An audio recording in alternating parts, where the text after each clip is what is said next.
ඉතින් දැන් අපි මේ කරන්න යන්නේ මේ වාතයේ තියෙන පදාර්ථයේ බලයෙන් මෙන්න මේ බල්බය පත්තු කරන්න. දැන් ඔයාලට මම ඒක කරලා පෙන්නන්න. දැන් ඔයාලට බලා ගන්න පුළුවන් බල්බ් එක නිල්ල තියෙන්නේ. දැන් ඔයාලට බලා ගන්න පුළුවන් මේ බල්බය දැන් මේක පත්තු වෙලා. ඔයාලට තේරෙනවා ඇති මේ බල්බය මේ පත්තු වෙනවා. මේ කිසිම සම්බන්ධයක් මේක කිසිම ගෑවීමක්වත් නැහැ මේක. මේ බල්බය පත්තු වෙනවා ඔයාලට හොඳටම තේරෙනවා ඇති. ඉතින් මේක වයර් එකක්වත් කිසිම බැටරියක්වත් සම්බන්ධ නැහැ ඔයාලට හොඳටම තේරෙනවා ඇති. ඉතින් මම මේ පෝස්ට් එකකුත් දැම්මා වයර් එකට ලයිට් පත්තු වෙන හැටි පෙන්නනවා කියලා.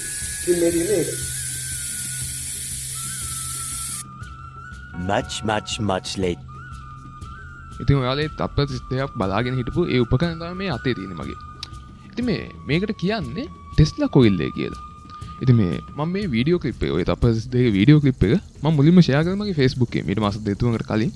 ඔයාලට මතක ඇතියා මේ රසදිය වලින් ෆ්‍රී එනර්ජි හදන්න පුළුවන් කියලා කතාවක් කියන්නේ. ඇත්තටම මේ ලෝකේ අපේ පෘථිවිය තුල හෝ මේ කොහොමවම කවදාවත් ෆ්‍රී එනර්ජි කියලා දෙයක් හදන්න බෑ. ඉතින් මම ඒකට හින්ට් එකක් ගහන්නත් එක තමයි අර වීඩියෝ එක දැම්මේ.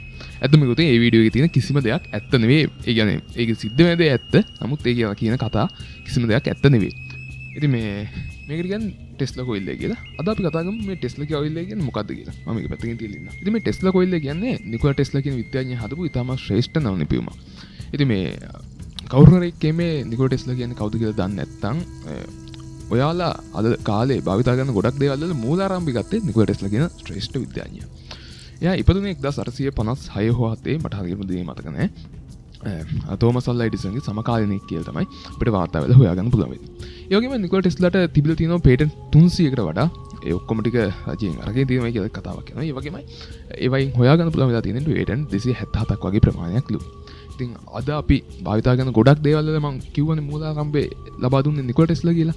එතනින් අපිට ගන්න පුළුවන් Wi-Fi ඒ වගේම අපි අද කාලේ භාවිතා කරන AC කරන්ට් එක මේ වගේ ප්‍රචලිත වෙන සෑහෙන බලපෑවේ නිකෝලා ටෙස්ලා. ඒ වගේම රිමෝට් කන්ට්‍රෝල් නියොන් බල්බ් එක ඉන්ඩක්ෂන් මෝටර් එක වගේ ගොඩක් දේවල් වල අයිති යන්න ඕනේ නිකෝලා ටෙස්ලාට. අතම ඉතින් ලංකාවේ පෙළපොතේ නම් නිකෝලා ටෙස්ලා ගැන සඳහනක් ඇත්තෙම නැහැ වගේ. ඉතින් අද අපි කතා කරමු මොකද්ද මේ ටෙස්ලා කොයිල් එක කියන්නේ කියලා. ඉතින් මම කියවනේ මේක මම ෂෙයා කරනවා කියලා මගේ Facebook එකේ. ඉතින් මගේ අනිත් පෝස්ට් වලටත් වඩා මේක සෑහෙනම ෂෙයා වෙලා තිබ්බා. ඒ වගේම රේට් ගන්නත් වැඩි වෙලා තිබ්බා. ඉතින් මම ඒක කියපු කිසිම දෙයක් ඇත්ත කතාවක් නෙවෙයි. මේක මේ වාතයේ පදාර්ථයේ බලයක් හොය එහෙම කතාවක් නෙවෙයි මේක. මේක ඇත්තම කිව්වොත් සයන්ස්. ඒකේ පල්ලෙහාට මේ කමෙන්ට් වල තිබ්බෙත් මේක මම විශ්මිතයි මේවට. අත දෙන්න ඕනේ. ඒ වගේමයි මේක මේවා මැජික් එකක්. ඇත්තම කිව්වොත් මේක මැජික් එකක් හරි නැත්නම් මේ කිසිම අద్භූත බලයක් හරි නෙවෙයි මේකේ වැඩ ගන්න. මේකට කියන්නේ සයන්ස් කියලා. ඉතින් මේ නිකෝලා ටෙස්ලා පරීක්ෂණයක් කරනවා මුළු ලෝකෙටම ෆ්‍රී එනර්ජි ලබා දෙන්න. ඇත්තම කිව්වොත් මම කලින් කිව්වා ෆ්‍රී එනර්ජි කියලා දෙයක් ඇත්තටම අපේ පෘථිවිය තුල කරන්න බෑ. ඒක ඇත්තම කිව්වොත් කොහොමම පොසිබල් දෙයක් නෙමෙයි. ඔයාලා මේ YouTube එකේ සර්ච් කරොත් ෆ්‍රී එනර්ජි කියලා ඔයාලට සෑහෙන වීඩියෝස් බලා ගන්න පුළුවන් වෙයි. හැබැයි අද අපි කතා කරන්න යන්නේ ඇත්තම කිව්වොත් ෆ්‍රී එනර්ජි වගේ භාවිතා කරන්න පුළුවන්. හැබැයි ෆ්‍රී එනර්ජි නෙවෙයි. ඒ වගේ අදහසක් ලබා දුන්න නිකෝලා ටෙස්ලාගේ එක්තරා අදහසක් ගැන. ඉතින් මේ නිකෝලා ටෙස්ලා හදනවා විද්‍යාගාරයක්. කොලරාඩෝ පයික් පීක් කියන ප්‍රදේශය. එimhe හැදුවට පස්සේ යාට එක ප්‍රශ්නයක් එනවා. එකක් තමයි මේ එයාගේ විද්‍යාගාරයේ ඇතුලේ තියෙන වයර් ප්‍රමාණය වැඩි. ඒ වගේමයි ඒ වගේ හාට මෙහාට කරන එකේ යාට සෑහෙනම කරදරයක් වෙනවා. ඒ වගේමයි එයා හදපු විද්‍යාගාරයට විදුලිය ගන්න සෑහෙන දුරක ඉඳන් මේ වයර් ආදීන වෙනවා. ඒ වගේ එයාට ප්‍රශ්නයක් දකින්න පුළුවන් වුණා. ඉතින් ඔතෙන්දී එයා කල්පනා කරනවා මේ වයර් නැතුව විදුලිය ගන්න පුළුවන් ක්‍රම වේදයක් තියෙද කියලා. ඔතෙන්දී තමයි මෙන්න මේ නිකෝලා ටෙස්ලාගේ මේ ටෙස්ලා කොයිල් කියන අදහස එන්නේ. ඉතින් එයා එහි හදනවා ටෙස්ලා ඉලෙක්ට්‍රොමැග්නටික් ටවර් කියලා එකක්. ඒකෙදි එයා මුලින්ම මේ නිකෝලා ටෙස්ලාගේ ටෙස්ලා කොයිල් එක ලොකු ආකෘතියක් හදනවා. ඉතින් මේක හැදුවට පස්සේ නිකෝලා ටෙස්ලාට පුළුවන් වෙනවා අඩි 145ක් දුරකට ෆ්‍රී එනර්ජි නැත්තම් ෆ්‍රී නෙවෙයි රහන් රහිත විදුලිය සම්ප්‍රේෂණය කරනවා. මේක කොහොමම ෆ්‍රී එනර්ජි නෙවෙයි. මේකෙදි මේ අපි ලබා දෙන විදුලියක් තමයි මේ වයර්ලස්ලි ට්‍රාන්ස්මිට් වෙන්නේ. ඇත්තම කිව්වොත් අපි නිකම් මේ වයර් වලින් ගන්නවට වැඩි විදුලියක් මේකට යනවත් එක්ක. ඉතින් මේ වැඩි විදුලියක් මේ පාවිච්චිත් වෙනවා. ඇත්තම කිව්වොත් නිකෝලා ටෙස්ලාගේ අදහස තිබිලා තියෙන්නේ එතන නෙවෙයි. අපි දන්නවා අපි මේ කාලේදී භාවිතා කරනවා මේ සෝලර් පැනල්ස්. ඔයාලගේ දැන් සෝලර් පැනල්ස් එහෙම භාවිතා කරනවා ඇති. ඉතින් මේ සෝලර් පැනල් යන්නේ අපි දන්නවා අපි හිරු එළිය අරගෙන හිරු එළිය තමයි අපි කරන්ට් එක බවට කන්වර්ට් කරන්නේ. ඉතින් අපි දන්නවා අපේ මේ විශ්වය පුරාම තියෙන කොස්මික් රේස්. ඒ කියන්නේ හයි එනර්ජි පාටිකල්ස්. ඉතින් මේ නිකෝලා ටෙස්ලාගේ අදහසක් තිබ්බා. මේක 1912 කොහෙද මේ එක්තරා වාර්තා වැඩසටහනකට නිකෝලා ටෙස්ලා දක්වන්නේ මේ අදහස. මේ එයා කියනවා මේ හයි එනර්ජි පාටිකල්ස් නැත්නම් මේ කොස්මික් රේස් අපිට ග්‍රහණය කරගෙන ඒවා ඉලෙක්ට්‍රික් කරන්ට් එක බවට පත් කරන්න පුළුවන් නම් අපිට ෆ්‍රී එනර්ජි වගේම භාවිතා කරන්න පුළුවන් කියලා. හේතුව අපි දන්නවා හිරු එළිය වැටෙන්නේ පෘථිවියට දවල් කාලේ විතරයි. අපි දන්නවා අපේ ලංකාවට නම් පැය 12ක වගේ දවල් කාලයක් තියෙනවා. නමුත් සමහර රටවල් වලට ඇත්තම කිව්වොත් මේ දවල් කාලේ නැත්නම් මේ හිරු එළිය කියන්නේ ඉතාමත් අඩුයි.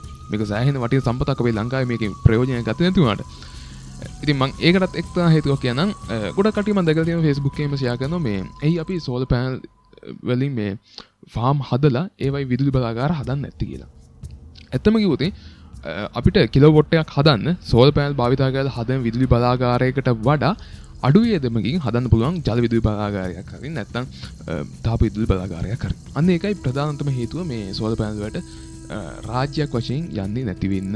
හැබැයි ඔයාලට පෞද්ගලිකව හදනවා නම් ඉතාමම මිල අඩුවෙන් හදාගන්න පුළුවන් දේ තමයි සෝලර් පැනල් කියන්නේ. හැබැයි ඔයාලා ගෙවල් කිට්ටුවේ මොකක් හරි දියැලක් හරි නිකන් මේ ඔය වතුර වැටෙන තැනක් තියෙනවා.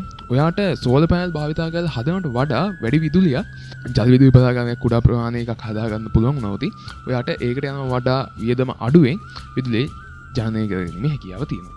හරි මම මේ දැන් කතා කරගෙන හිටියේ මේ නිකෝලා ටෙස්ලාගේ ෆ්‍රී එනර්ජි අදහසනේ. ඉතින් මේ කොස්මික් රේස් කියන්නේ දවල් රෑ කියලා වෙනසක් නැහැ. හැමදෙස්සම වගේ පෘථිවියට වැටෙනවා. ඉතින් මේ කොස්මික් රේස් අපිට විදුලි බවට කන්වර්ට් කරගන්න පුළුවන් ක්‍රමවේදයක් හොයාගත්තොත් ටෙක්නොලොජි එකක් හොයාගත්තොත් අපිට ෆ්‍රී එනර්ජි ලගන්න පුළුවන් කියලා අදහසක් නිකෝලා ටෙස්ලාට තිබ්බා. ඉතින් ඊට පස්සේ එයාට අදහස තිබ්බේ එහෙම ලබා ගන්න කොස්මික් රේස් වලින් ලබා ගන්න එනර්ජි එක නැත්නම් මේ විදුලිය world wide Nikola Tesla tower system එකක් නැත්නම් මේ world wide Nikola Tesla tower network එකක් මාර්ගයෙන් මුළු පෘථිවියේ හැමතැනටම ෆ්‍රී එනර්ජි ලබා දෙන්න. අපි දන්නවා අපි අද කාලේ මේ ඔයා මේ වීඩියෝ එක බලලා දුන්නත් සෙලුලර් network එකෙන් බලනවා නම් ඔයාට සිග්නල් දෙන්න ඔයාගේ නගරේ හරි ඔයාලා ගෙවල් කිට්ටුවේ තියෙන කන්දක අනිවාර්යයෙන්ම සෙල් ෆෝන් වලට සිග්නල් ලබා දෙන්න ටෙලිෆෝන් කුළුණක් හදලා තියෙනවා. ISP ලා කුළුණක් සෙට් කරලා තියෙනවා. ඉතින් ඔය වගේ තමයි මේ නිකෝලා ටෙස්ලාගේ අදහස විදිහට තියෙන්නේ. ඔය වගේ කුළුණක් හදලා ඒකෙන් මුළු නගරයටම විදුලිය ලබා දෙන්න. ඉතින් මේ කොලරාඩෝ පයික් පීක් ප්‍රදේශෙත් එහා අඩි 145 දුරකට කරේ ඒක තමයි. දැන් මගේ මේ කුඩා ප්‍රමාණයකිනුත් අඩියක් විතර දුරකට අපිට විදුලිය ට්‍රාන්ස්මිට් කරගන්න පුළුවන්. ඉතින් මේ අත්ම කිව්වොත් නිකෝලා ටෙස්ලාගේ අදහස තිබිලා තියෙන දේ ගැන මම මෙහෙම කිව්වොත් ඔයාලා ගෙදර අනිවාර්යයෙන්ම ඇති Wi-Fi එකක්. Wi-Fi එකක් තියෙනම් Wi-Fi එකක් නැත්තම් ඉතින් මේක හිතා ගන්න තියෙන ගෙදරක එකක් කියලා. කොහොමද මේ ඔයා හිතන්න ඔයාලා ගෙදර තමයි නගරේ. ඒ වගේමයි මේ Wi-Fi router එක තමයි අපි හදන electromagnetic tower එක. ඒ වගේමයි අපි දන්නවා අපේ Wi-Fi එකට අනිවාර්යයෙන්ම පිටින් අපි හිතමුකෝ මේ fiber line එකක් තියෙන Wi-Fi එකක් කියලා. ඉතින් මේ fiber line එක තමයි අපි ඒකට දෙන විදුලිය. විදුලිය නැත්තම් ඒකට දෙන power එක. ඒ power එක ගන්න අපි නිකෝලා ටෙස්ලාගේ මේ cosmic rays වලින්. ඉතින් මේ අපි දන්නවා අපි ඒ ගෙදර තියෙන මේ මොබයිල් ෆෝන්ස් අපි ගමු අපේ නගරේ තියෙන ගෙවල් විදියට. අපි දන්නවා අපිට මේ Wi-Fi එකට log වෙන්න නම් අපි අනිවාර්යයෙන්ම user name password දීලා ඒකට log වෙන්න ඕනේ. log වුනේ නැත්නම් අපිට Wi-Fi පාවිච්චි කරන්න බෑ. ඉතින් ඔය වගේම අදහසක් තමයි නිකෝලා ටෙස්ලා අදහස දක්වලා තියෙන්නේ.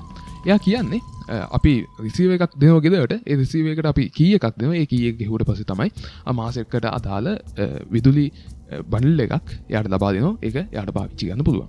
ඉතින් මේ අපි මේ කතා කරන්නේ මේට අවුරුදු 100කට විතර කලින් කතාවක්. ඒකයි මේක තියෙන විශේෂත්වය. අපිට මේ පාස්වර්ඩ් එක යූසර් නේම් එකක් ගහලා මේකට ලොග් වෙලා මේක පාවිච්චි කරන එක දැන් සාමාන්‍ය වුණාට ඒ කාලේ මේක ඉතාමම විශේෂයි. ඉතින් මේ Wi-Fi එකේ මූලික අදහස ලබා දුන්නෙත් නිකෝලා ටෙස්ලා කියලා අදහසක් තියෙනවා. ඒකට පේටන්ට් එක පවා තියෙනවා කියලාත් සමහර අපිට ලිපිවල බලා ගන්න පුළුවන්. ඇත්තම කිව්වොත් මේ නිකෝලා ටෙස්ලාගේ මේ ටෙස්ලා ටවර් එක නැත්තම් මෙන්න මේ මගේ අතේ තියෙන මේ ටෙස්ලා කොයිල් එක කොහොමම ෆ්‍රී එනර්ජි ලබා දෙන දෙයක් නෙවෙයි. මේකද භාවිතා වෙන්නේ ඉලෙක්ට්‍රොමැග්නටික් ඉන්ඩක්ෂන් කියන ක්‍රමවේදය. ඉතින් මේ අපි ඊළඟ වීඩියෝ එකෙන් කතා කරමු මොකද මේ ඉලෙක්ට්‍රොමැග්නටික් ඉන්ඩක්ෂන් කියන්නේ. අපි මේ සයන්ස් ගැන කතා කරද්දී ඇත්තම කිව්වොත් තාමම ලස්සන දෙයක් තමයි මේ ඉලෙක්ට්‍රොමැග්නටිසම් කියන්නේ. අපි ඊළඟ වීඩියෝ එකෙන් ඉලෙක්ට්‍රොමැග්නටික් ඉන්ඩක්ෂන් ගැන කතා කරලා සෙට් වෙමු.